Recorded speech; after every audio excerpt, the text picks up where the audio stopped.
Hi, Crystle Stewart. My name's SweetPea, and I'm a friendly alien. I'm an alien that's living on Earth, but sometimes I get really tired of having to hide who I really am from the outside world. So sometimes I like to visit my home planet so I can recharge my energy. But we do have the internet here, and I saw your video on YouTube where you fell during the Miss Universe pageant. I felt really sorry for you because I imagine that you were shocked and you might have even hurt yourself, and that you were maybe a little embarrassed and afraid that what happened last year would happen to you, and that maybe you would get teased and made fun of and minimized a lot like the girl who fell last year from America. And so I felt really sorry for you. And at the same time, it made me think of the symbolism of how two Miss Americas falling down in a row is, well, I don't know how to explain it except that my planet used to be a lot like your planet. And we were going through a lot of the same kinds of troubles that your planet's going through right now. And we had things like pageants, beauty contests, and things like that. And the last year that we had a beauty contest, we had 14 contestants fall in one night. It was very intense. And so it was after that that we woke up to the fact that it was kind of a silly thing to do. It's kind of silly how much importance we put on grace, on physical grace, and the ability to move and present your body in a certain way that's appealing to other people when you really think about it. But that's the thing that was so synchronistic about this happening, is that when I was traveling home, I brought along some reading material, and one of the books that I brought along on my journey was this new book that I'm reading by Mystic Life. It's called A Fresh Look at Being Human. In this book, Mystic Life writes about how humans are in a transitional period where they're evolving from body identification to spirit identification. And that's something that we had to do on my planet in order to live in a more peaceful atmosphere, both inside of ourselves and outside of ourselves with one another. And so when I saw you fall, that made me think about the body and how on the material level, that's probably the worst thing that could have happened. But on the spirit level, it's really no big deal. And if anything, it's a good thing because it's helping you learn that your body, it's not perfect. And it shouldn't be expected to be.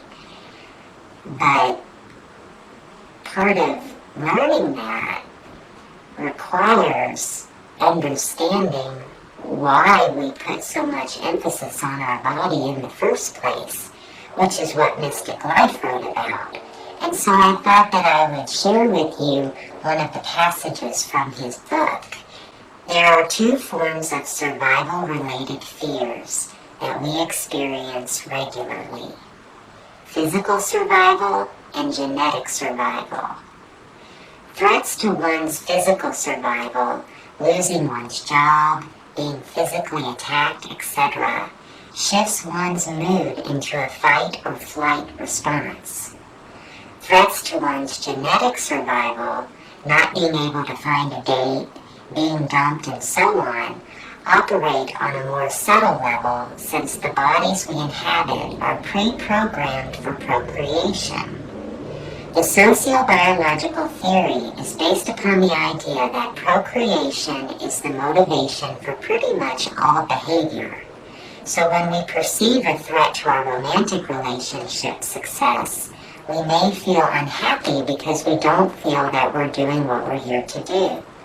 However, as we shift from body identification to spirit identification, we realize that our purpose in life is not simply to pass along our DNA. It's to become our true self. So I thought that passage was particularly interesting and significant in your case because as a woman, you have your relationship success wrapped up in how you appear to others and how beautiful and graceful you are. And as on a survival level, in terms of how you support yourself financially and feed yourself and all of that, that's also wrapped up in your physical beauty. And so you may have a lot of attachment to maintaining a certain image.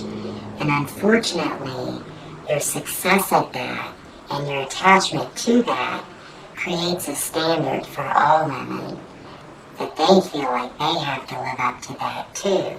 And it's just silly. It really is. It's all a game and it's all an extension of this physical survival, the desire to survive. For women, if you're beautiful and you have a mate for many, many, many years on Earth, you needed a mate in order to survive. And so the more alluring you could be to men, because for so many years the men had the power, then your survival depended upon your beauty. Now, the other aspect of that is to promote your DNA, which would be to have a baby and a family and that sort of thing. And like it says, that was important for a while, but there's so many humans on the earth right now, and so having more babies, it just doesn't seem like it needs to be the number one priority. So being beautiful so that you can have a mate to have babies, that seems like it's slowly becoming outdated. But many people, because it is instinctual and a part of their DNA and a part of their programming of their body anyway, they want to cling to it and they want to perpetuate it. And one of the ways of doing that is beauty pageants. But see, that's where spirit comes in. And a lot of times spirit is a major trickster. And so I think spirit is trying to move things along quicker, and I haven't even shared what I sense to be the political symbolism of Miss America falling down 2 years in a row. But I'll save that for another video, because what I want to tell you is that being perfect and beautiful is no longer needed for your survival. What you need in order to survive is to discover who you really are. And my sense is that going by the fact that you applauded after you fell, that there's a part of you that knows that the standard of perfection that you've been participating in is kind of silly.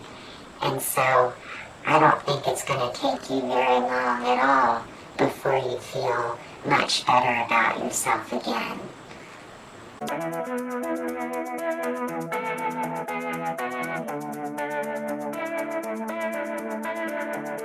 Let's cut out the melodrama so we can wake up the whole wide world. Let's make up and start all over and awaken the boys and the girls.